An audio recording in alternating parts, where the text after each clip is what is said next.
Balita ko mga bes ay maraming naniningil ng video upload. Ilang araw na nga kaming walang upload kaya naman ito na ang aking kwento na medyo may kwenta. Hello mga bes, this is your Reclamadog bestie, Chopper. So nakwento ko nga sa aking last vlog na meron nga akong lump na medyo matigas at merong nana. Pigsang ang ato, yun mo, bes. Kahit di kami nag-update araw-araw, araw-araw yan nililinisan ni mami ko at pinapainom ko ng gamot. Ikamusta naman si Kaide? Ayun, pilit pa rin inaangkin kung anong akin. Uy, gusto mo yarn. Hanggang ngayon nga mga bes, hindi pa rin kami nagkakasundo ng aking kapatid. Gusto kaming pagbatiin pero minsan nilalayo nga si Kaide at baka mabigwasan ko na mga bes.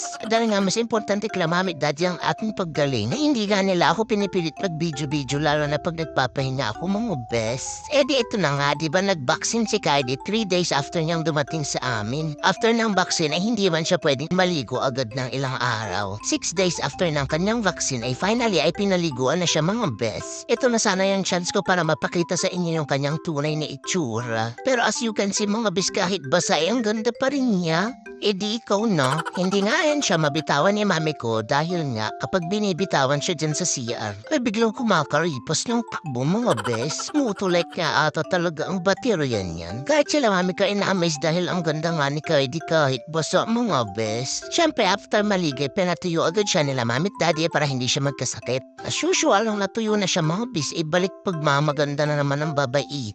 As a stage na rin si Kaide mga bes na nagpapalit na nga siya ng ipin kaya nagsisilaglaga na yung mga naunang tubo na ipin niya mga bes. Bungalyorn. This week ay nabisi din sila mami at daddy sa kanilang kanya-kanyang work. Kaya tulungan talaga sila sa paglilinis ng aking sugat at salit-salit nga silang dalawa mga bes. Dahil nga ceasefire muna kami ni mami ko sa pag-o-okrayan ay si Kaide nga yung nakagilap niyang pagtripan mga bes. Hindi pa nga mapatulan ni Kaide si mami ko kaya ayan at dinaan na lang niya sa pagmamaganda mga bes. Sobrang energetic pa rin ni Kaide to the point na madaling araw na siya natatapos maglaro at nakakatulog na lang siya mag-isa sa sahig. Lingid sa inyong kaalaman ay madalas nga na sa pagtulog ay katabi namin si mami ko. Pero huwag kayong mag-assume na close kami mga bes dahil hindi.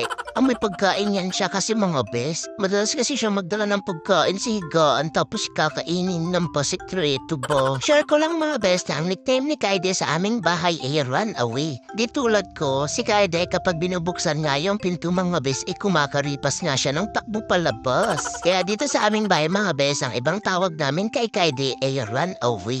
Uy, gusto mo yarn? Saya din kaming sumasalubong para sa pasalubong kapag nanggagaling sa office sila mami at daddy ko. Meron naman talaga silang pasalubong mga bes, hindi lang yung ganun sa ini-expect ko ba. Don't worry at meron din para kay Kaide. Dahil bago-bago pa nga din si Kaide sa bahay mga bes, ginagawa nilang lahat para maging komportable siya.